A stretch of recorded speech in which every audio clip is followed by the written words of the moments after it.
Well, welcome to this session of the Van Life Virtual Summit. I'm your host, Kristen Haynes of The Wayward Home, and I'm really excited to be chatting today with fellow van lifer and blogger Kristen of Barefoot Theory. Kristen has been living in vans since 2016 and has since lived in 3 different Sprinter vans. She has so much advice on van life and getting started with a lifestyle. So, Kristen, I'm so excited that you're joining us for the Van Life Summit.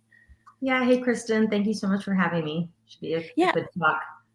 Totally. So first of all, let's just talk a little bit about you. And you're in a house now, but you've lived in vans and you still live in vans some of the time. So tell us just a little bit about your background and current situation.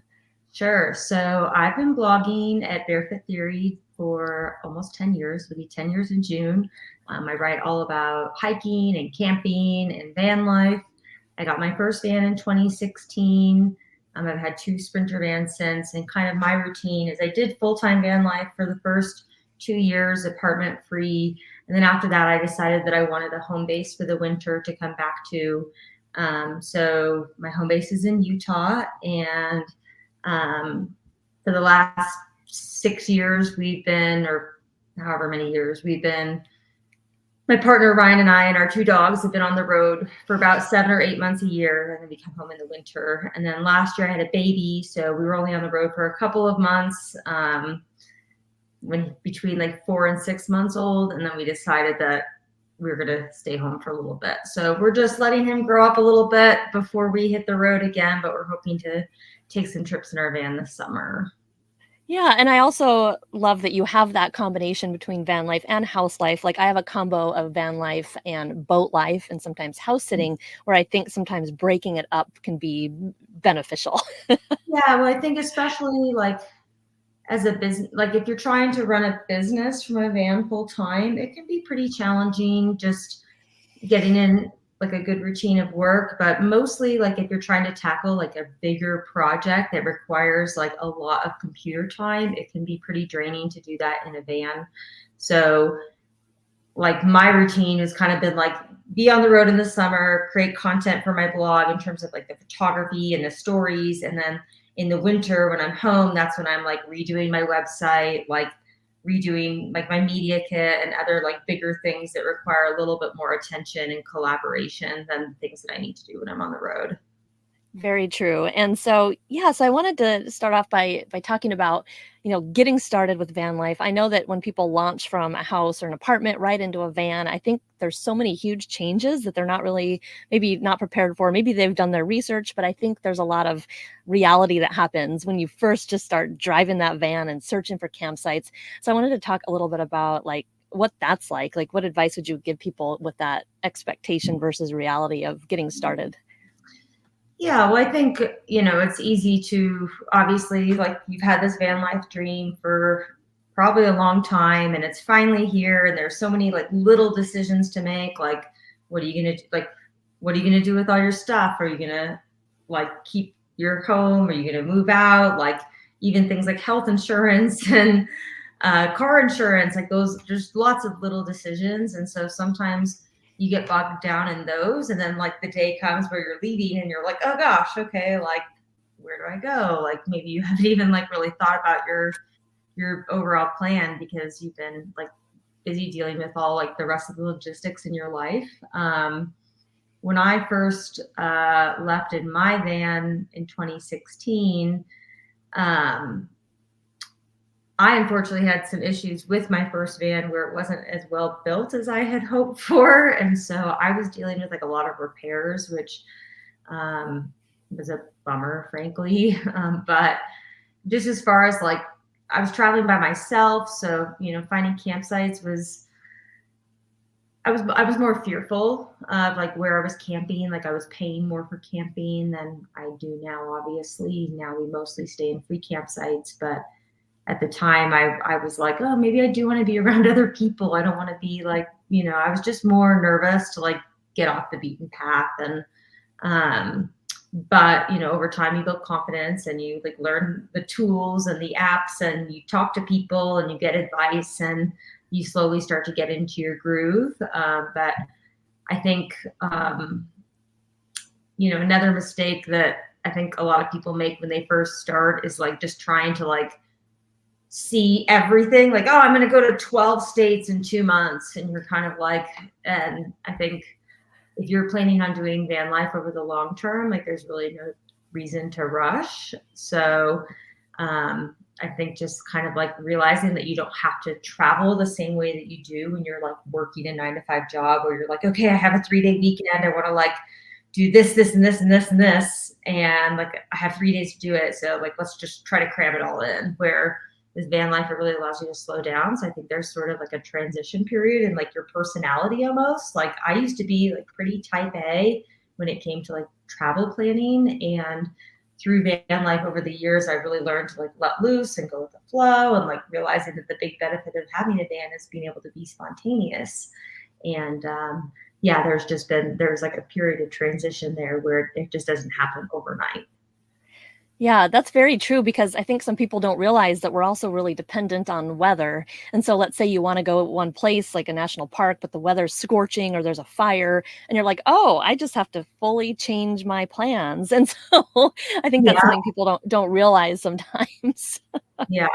Yeah, no, it's funny. I mean, there's been a couple of summers where we've been like, okay, we're going to be, in California or Washington, and all of a sudden the fires break out, and we're like, nope, we're going to the East Coast, and we just like drove all the way across the country, kind of like made the decision in a day, like, okay, we're completely switching plans. But at first, I would say that it like switching plans like that took a little bit more kind of like, oh gosh, should we wait it out? Like feeling more attached to like the plan too. Like, oh, I was so excited to like explore this area of Washington. Like, I'm so bummed, but kind of realizing now, well, I have a van, I can come back here next summer as long as I'm still doing this. So yeah, kind of learning to like release some of the attachment over plans has been like a good lesson as well.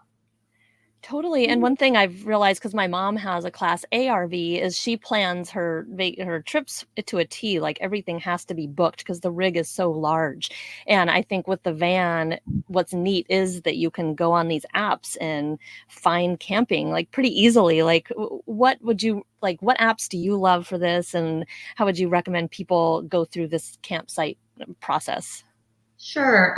So I do have a blog post on my site that has like a list of my favorite like camping apps, and like apps for amenities. So if you just go to my website, barefoottheory.com, you search for like how to find camping, you'll land on it pretty quick. But I think like definitely a favorite in the van life community is iOverlander. That's certainly the best for finding free camping, in my opinion.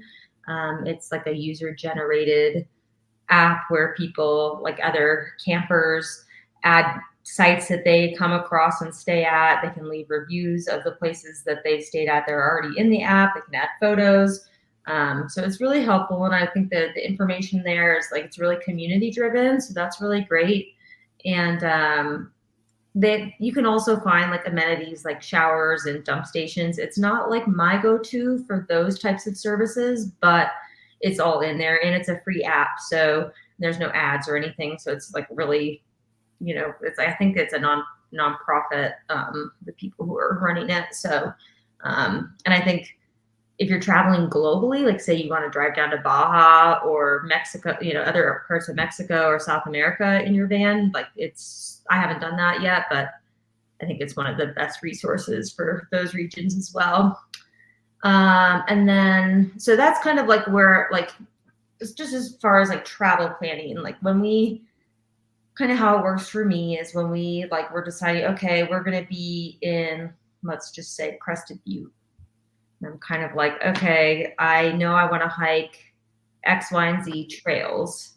And so I kind of like find the things I want to do first. And then and then I'll go into iOverlander and I'll see what camping is closest to those trailheads that we want to explore. So that way we're like kind of picking our campsites around like where we want to spend our day versus like staying at some epic campsite, but then I'm driving an hour every day to like go do like the trails I want to hike. And so that's kind of how it starts for me. And then once I find my campsite, if we like need water or dump station or showers, my favorite apps for dump stations and water is actually called All Stays Camp and RV. It's a paid app. I think it's like $10. But I found it to be pretty reliable for dump stations, and it has dump stations that are in campgrounds, but also like random dump stations in towns and like water fill stations and even gas stations that have spigots that you can fill up in. So that's pretty helpful. It also, like, you can filter by showers. And then, Google's also great for just like, yeah, like a lot of times we'll shower at like recreation centers. So, I'll just Google like recreation center near me, and that's like usually the easiest way to find that. But I would say those are my two favorite, like most used apps. And then there's, of course, there's a number of other ones. You can really go down a rabbit hole and try them all. But there's the Dirt, there's US public campgrounds, there's a whole list. But I would say those are two good ones to start with if you're not wanting to get overwhelmed with your options.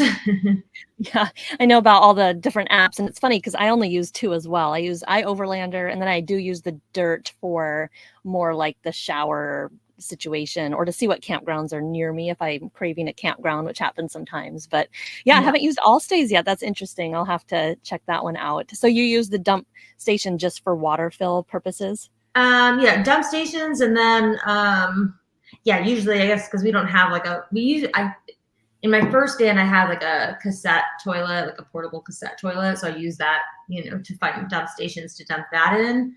Now we don't have a flush toilet in our van, so we use the Go Anywhere foldable toilet. It uses wag bags, so ideally we're using public toilets because the bags are expensive.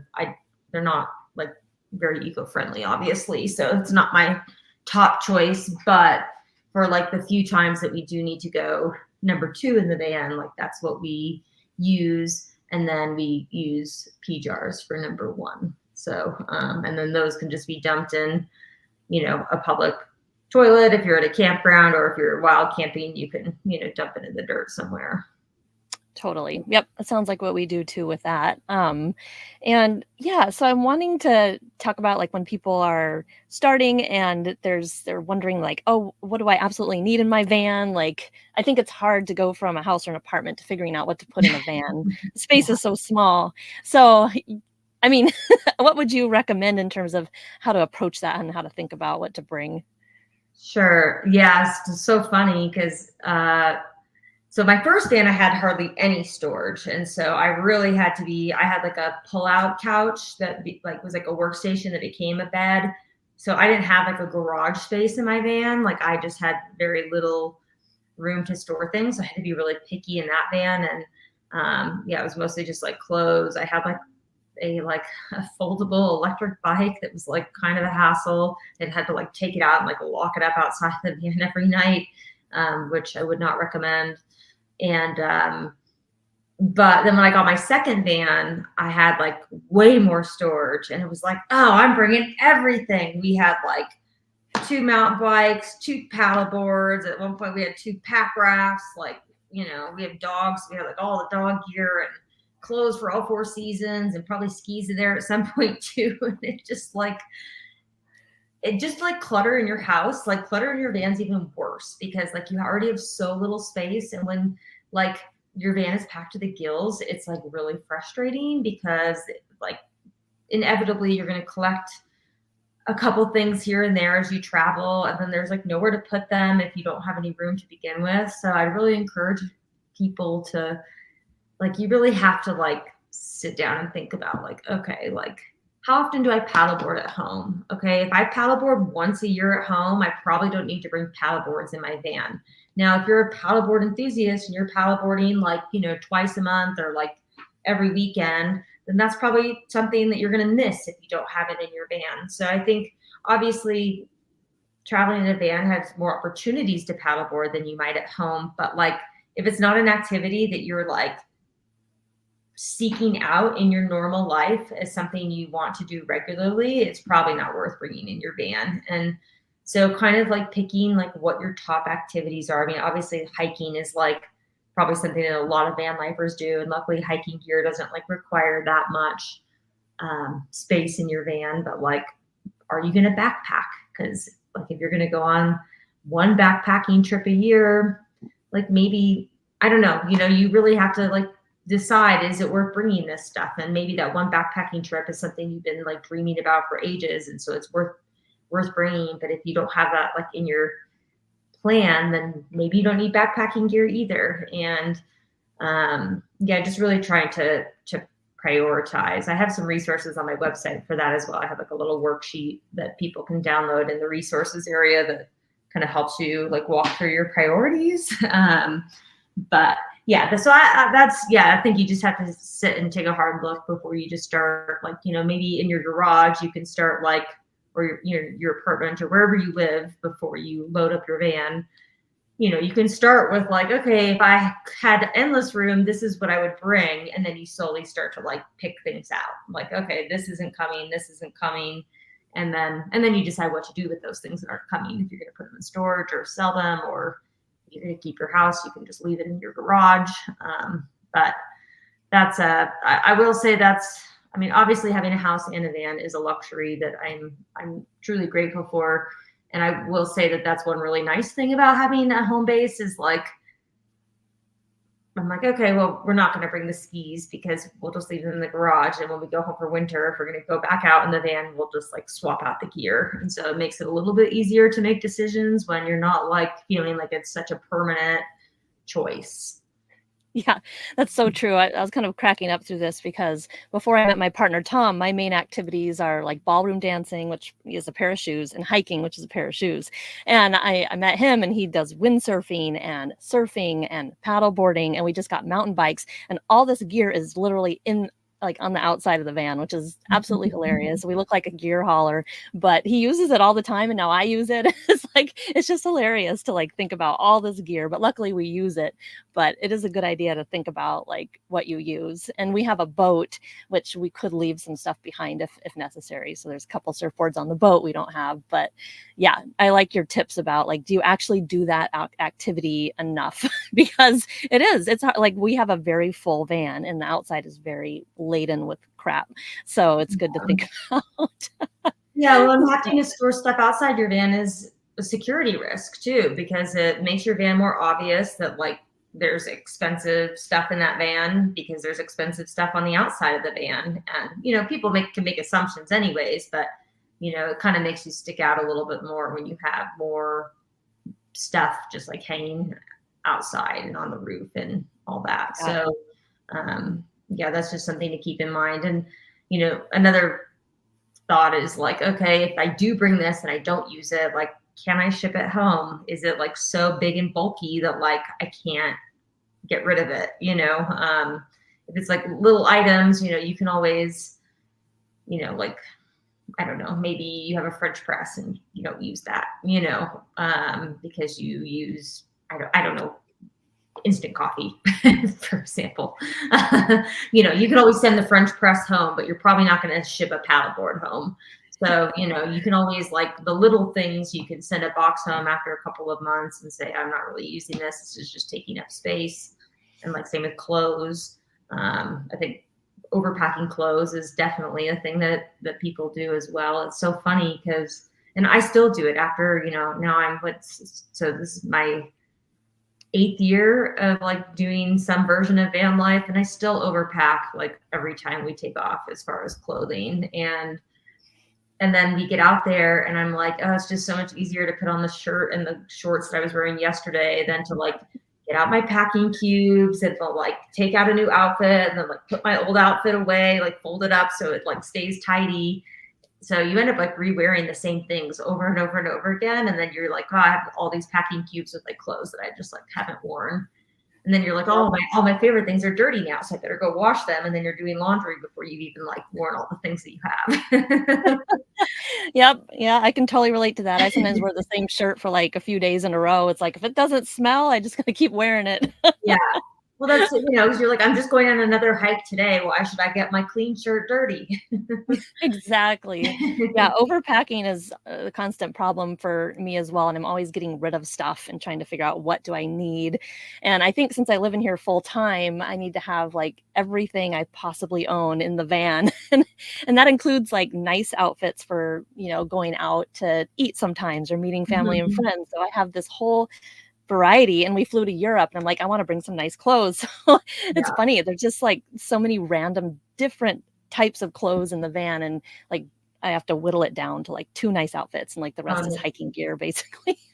yeah, for sure. We usually keep like we each get a duffel bag that we put in the garage with like our not everyday, like more seasonal stuff or things that like we might need for a special occasion. But like shoes are the thing that take up the most room, in my opinion. We have a hamper. That's how we have our shoes, and we put it like right under the bed where we can reach. But like I feel like between like, you know, your sandals, your like comfy like camp shoes, your hiking boots, maybe like a trail runner, like your town shoes, you know, that's a five just right off the bat. And then if you do any other activities like biking or climbing, you're going to have more shoes. And then if you're two people, that's like, you know, 10 to 15 pairs of shoes. They take up a lot of room. Yeah, we definitely have shoe explosion going on in here at all times. It's hard to figure out how to like organize stuff Yeah. sometimes. It can be quite challenging. So Yeah.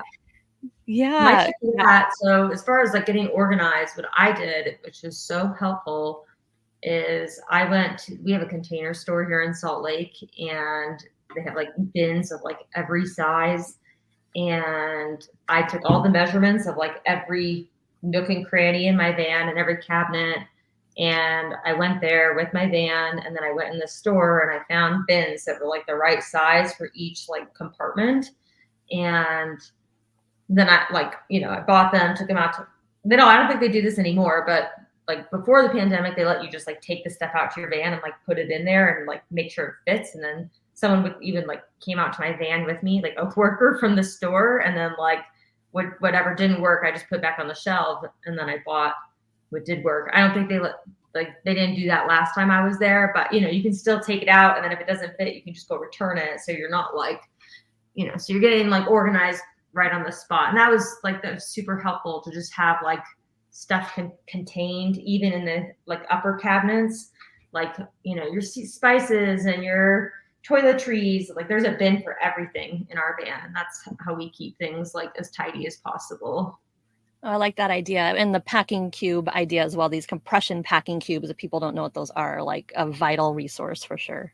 Yeah, yeah, Yeah, definitely. totally. Yeah. So I have one for like shirts, one for pants, one for socks, one for underwear, and then like one sort of miscellaneous kind of one. And then like jackets and stuff just kind of get stuffed wherever they can fit. Yes, very similar for us. So yeah, then another thing I want to talk about is how someone can organize like their time, because I know that that was challenging for me in the beginning, especially I work remotely on the road and balancing that with fun activities. And I'm wondering if you have advice for like how to go about uh, that, like just planning your life, because everything is so new and exciting, and you just want to be outside all the time, or I do. Yeah, for sure. So yeah, I mean, it definitely depends on your job requirements, like, and like how flexible that is. But for me, um, you know, I try to work in the mornings and in the evenings, and then we use the day to go do things. So, you know, generally, I would say in the past, pre-baby, I would get up before Ryan and try to get like as much of like my email and like that kind of stuff done as possible. Just like, yeah, quick tasks on the computer. And then at night, maybe I would stay up late editing photos from the day or from the week or the month. I sometimes get kind of behind in that, but and then yeah, we go like hiking and stuff during the day. But I have a flexible job because I own my own business, and you know, I've been doing it 10 years. So I would say it was a lot harder when I was first starting because my business wasn't as stable. I was only 2 years in as a blogger, and I felt like I couldn't just take I was working probably before I left in my van, I was probably putting in 80-hour weeks to like get my blog off the ground. And when I wasn't like off kind of gathering content, I was on my computer for, a lot of hours. And so when I got on the road, it was like, well, I'm not going to work 80 hours a week, but I still have like a lot I want to accomplish, and like I want to like make my business sustainable. So, you know, that had good service. Starlink wasn't a thing back then, so like I had to plan a little bit more around like where I had service, Verizon service, so I could use my hotspot, my phone as a hotspot to like get internet. And I would park there, and sometimes I would just like work, and that was fine because working there was better than working in an office, either, in my home or in a building somewhere. And, it was even better if I could find somewhere that had like something to do that I could just like walk to from my van, even if it's just like walking around the campsites, or, maybe there's near a lake nearby that I could go like take a break at. But yeah, it's hard because there's just like endless distraction, because obviously you're not out here to work, you're out here to enjoy nature or explore cities in different areas. Like everybody has different reason for doing it, but I don't think work is probably like at the top of people's list for like why they want to do van life. And so yeah, I think just like requires like putting some systems in place. Like, luckily, I mean, it took a while, but now I have a team. So when I'm out, like I have the ability to like have them help me with some of the like ongoing tasks, so I can work on like the bigger things, but not like the things that require like constant attention. But yeah, and then I think like Starlink obviously helps because you don't have to plan your like campsites around like where you're gonna have internet. So you can like, if you don't mind getting up early and working in the morning and staying up later to work, or like, yeah, working when you get back from your adventure, you can do that anywhere with Starlink, as long as you have like a clear view of the sky. So that's been like a big game changer, I think, for people and their ability to like be able to be productive while also like enjoying their life on the road. Oh, yeah, Starlink's been a huge game changer, and I found something that helps me is having my partner likes to do things on his own sometimes, like windsurf. He goes out on these crazy days where I would never join him, and then I'm able to just sit in the van and work for hours while he's doing that activity, and that helps me. Otherwise, I wanna be hanging out with him all the time, and so Yeah. I have to be like, "Go do something so I can work, and don't invite me." Yeah. So I it's think hard. we're similar in that regard, because my partner Ryan, he does not, he helps with like the photos and stuff, but he's not like on the computer working like as part of my business. He does more like, he does all the cooking. He does like a lot of the like camp things, like camp chores. And so like when we get back from like a hike, for example, I'll get on my computer, and then he does whatever needs to happen with our dogs. He like does all the cooking, usually sometimes the dishes too, most of the time the dishes too. And so that's just like how we divide and conquer, as far as like, me being able to get like the job things done, and then him being able to like take care of our life on the road. For sure, for sure. And another thing I was thinking about that I felt sometimes with van life in the beginning is trying to establish, like, this is kind of along the similar topic, but just a personal routine. Because I think with all the movement, it can be hard. Like I missed like waking up and I would read a real newspaper. That's what I would do in my apartment, and I would like cook breakfast. I'd be on my couch. It was take a shower. It was just so luxurious. And now I feel like I had to come up with a new way to experience a personal routine. So I'm wondering, like, if you experience that and what you recommend for self-care on the road. Yeah, sure. So I'm not a creature of habit. I've never been able to like really, there's like a lot of routines that I've struggled to like I would say me and routine don't always go hand in hand. Like there's little things that I do at home, like I try to meditate and move my body, but I don't have like I wake up every day and I do these things in this order, and like that's just not me. It's never been. And so I think actually van life has been really a good fit for me because it's like, you know, it's definitely not like routine and van life also don't always go hand in hand. You can certainly do it, and some people do it really well. I think if you need like some structure and that's like how you operate, then I think trying not to move too fast and like finding a campsite and staying there for a week or two is going to be much easier to like establish some sort of routine, whether that's, you know, just like reading every morning while you drink your coffee and, you know, getting some work done, and then maybe like doing some ab exercises or something, you know, whatever like your version of routine might look like. That's a lot easier when you're not like constantly on the go versus like if you're in your van and you're like moving to a new campsite every day and feeling like you have to be doing something every single day, like it's going to be hard to fit in those like little like habits and routines that you want to do as well. So like for me, I would say that like I get my exercise through our adventures, and so I don't really worry too much about like doing like exercising at the van. Like, you know, maybe some stretching is good, but you know, so yeah, for me that's just not like a huge part of the story for me, but I realize that, you know, for some people that's like very, very important to have some structure. And but if you're like me and you don't do routine well, you'll probably love van life because every day is different. Yeah, so true. Yeah. And I totally relate to that as staying in one place for longer, because sometimes we do move around constantly, especially when it's windsurfing season and we're looking for the windy destinations. So we're kind of driving constantly. And the only thing I need is I tell Tom, it's like, I need to wake up, have coffee. And now I read my newspapers on my iPad. Like, give me that time. Don't make me get up and go. Because that was a point of contention with us where he's ready. He's like, I'm up. I want to go. And I want to talk to you full time. And I'm like, nope, you got to be quiet. Don't talk to me. Let me read my iPad. So I think also establishing these boundaries with these partners that we live in small spaces with is something else people will probably have to get used to on the road if you're traveling with another person. Yeah, definitely. I mean, I think that any issues that you have at home can be magnified in the van, whether that's, you know, just like your communication styles being really different or having different interests or and like trying to figure out how to like accommodate both people so both people are enjoying their time on the road.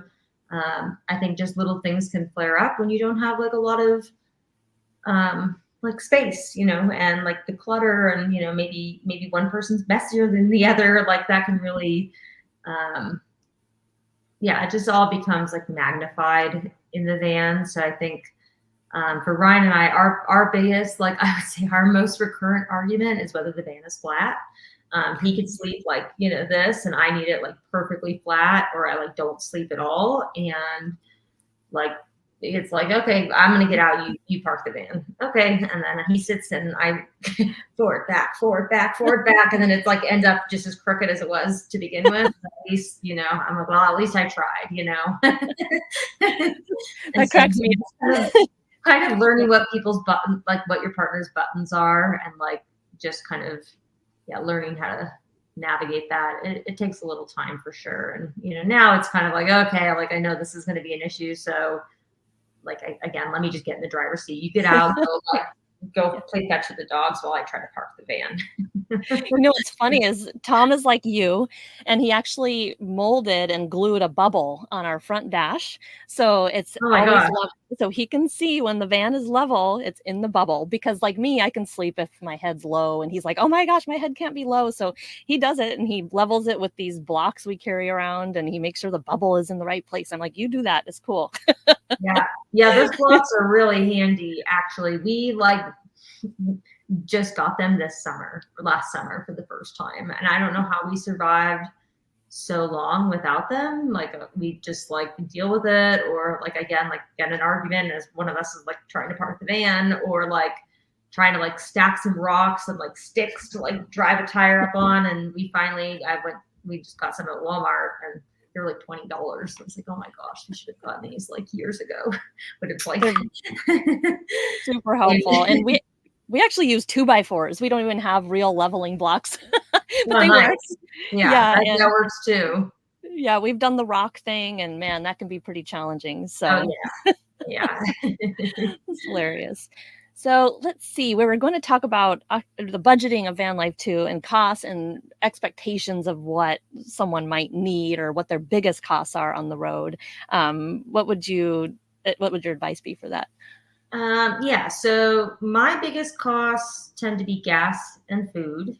We don't really pay for like activities. We don't pay for camping very often. Occasionally, if we want to shower and there's a campground with a shower nearby, like we'll stay at a paid campground. But food and gas is definitely the biggest expense for us. And, your gas can be cheaper if you don't travel fast. If you stay in like, you're like, okay, I'm going to be in Southwest Colorado for a month, you're going to spend a lot less money than, again, trying to like visit multiple states in like a short period of time, because that's really like diesel's expensive, and it can add up pretty quick if you're filling up a Sprinter or van tank like every couple times a day. It's like, sheesh, it adds up quick. So I think, yeah, slowing down and just like learning how to like explore a place deeper versus just like scratching the surface and like checking off the bucket list sort of items.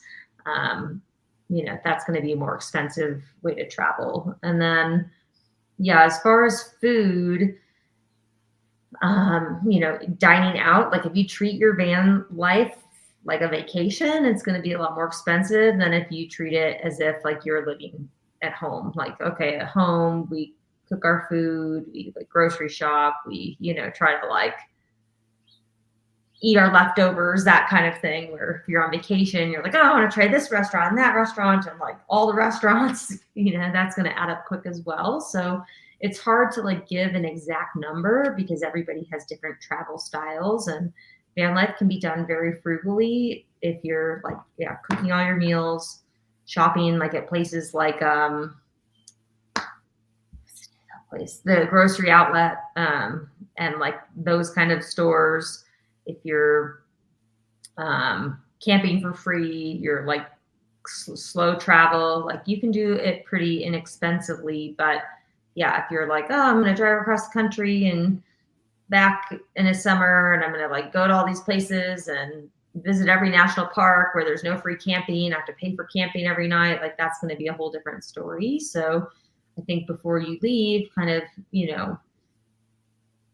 figuring out like, okay, this is how much money we have to spend over the next few months, or I have to spend over the next few months. And like, what are my priorities for my travel? Because maybe you're someone who likes to go out to eat all the time and try the new restaurants. Like Ryan and I do like to, for me, like when we go to a new town, we plant-based, and I love to like check out like, oh, like what's the good plant-based food in town? Usually we can find a good restaurant. And it's like, I'm always, when I'm traveling in my van, I'm like, oh, could I live here? And like having like the option of like good vegan food is like something that's important to me if I'm going to move somewhere. And so we're always kind of like, oh, what's the scene like? And so it's something we enjoy. And so that's something we're willing to splurge on here and there. But yeah, you kind of just have to figure out like what you're willing to like spend your money on, and realizing that like certain habits are going to blow through your budget a lot quicker than others.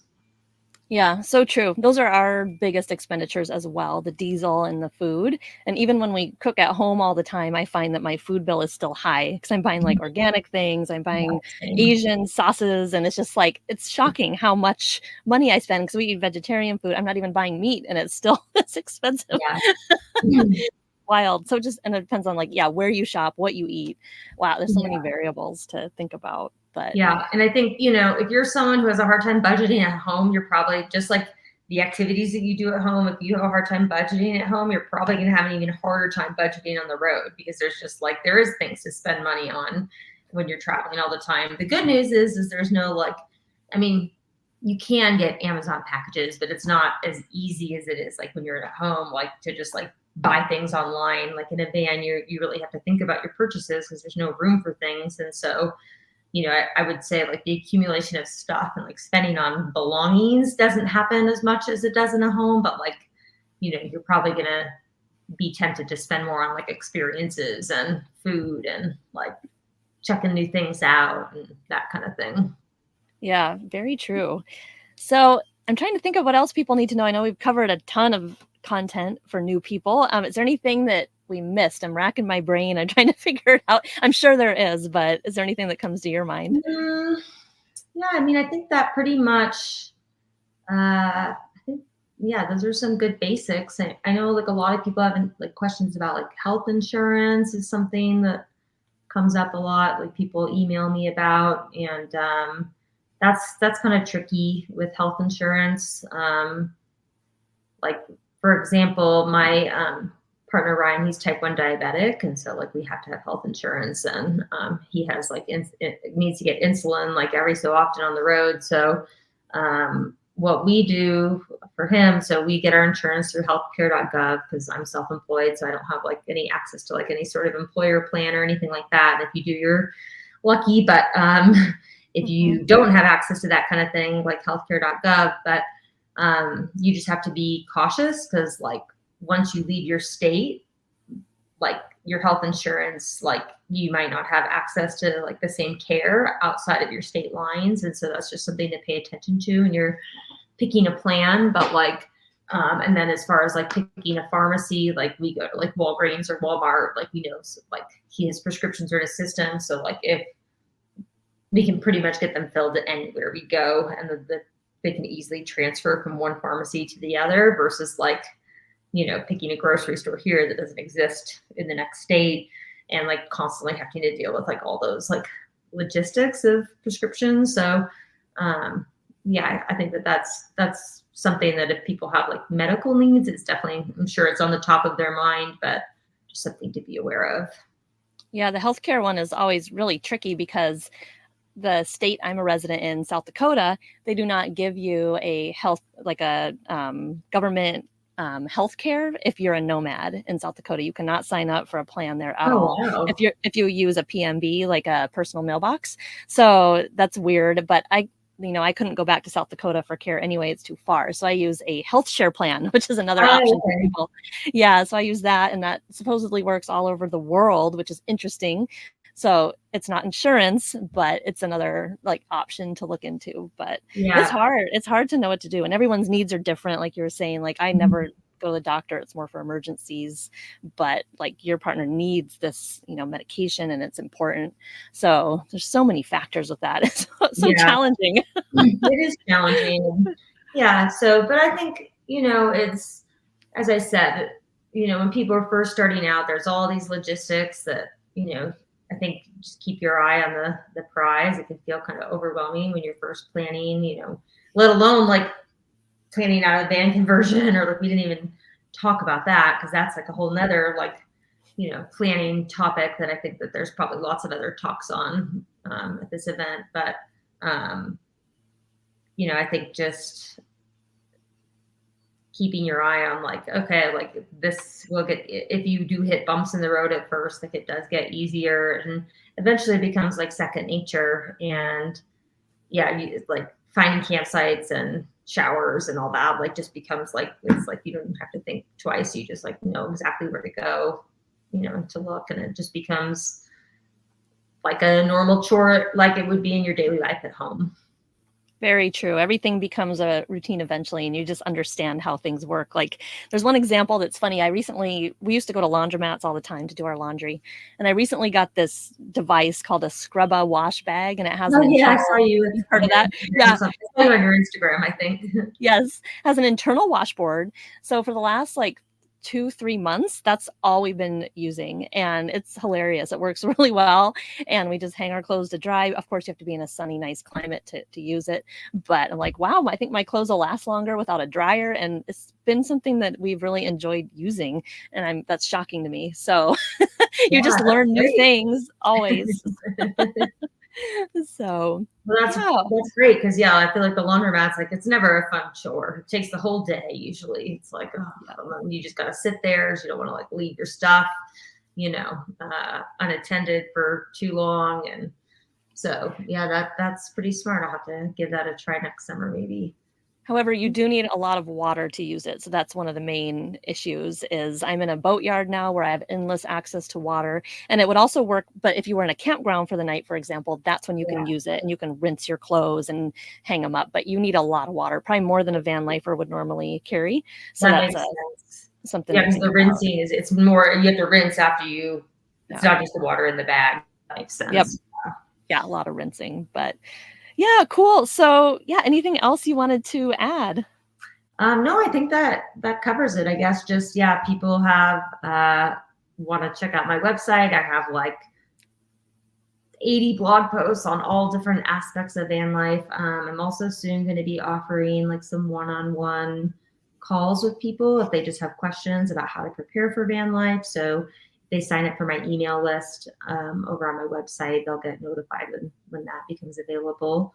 And yeah, I'm like I hope this helps people. It's very exciting time to be getting ready for van life, and yeah, you have a lot to look forward to. Awesome. Well, thank you so much. That was packed full of info, and I'm sure people head to your site and check out all your resources. Well, thank Great. you. Well, thank you so much, Chris.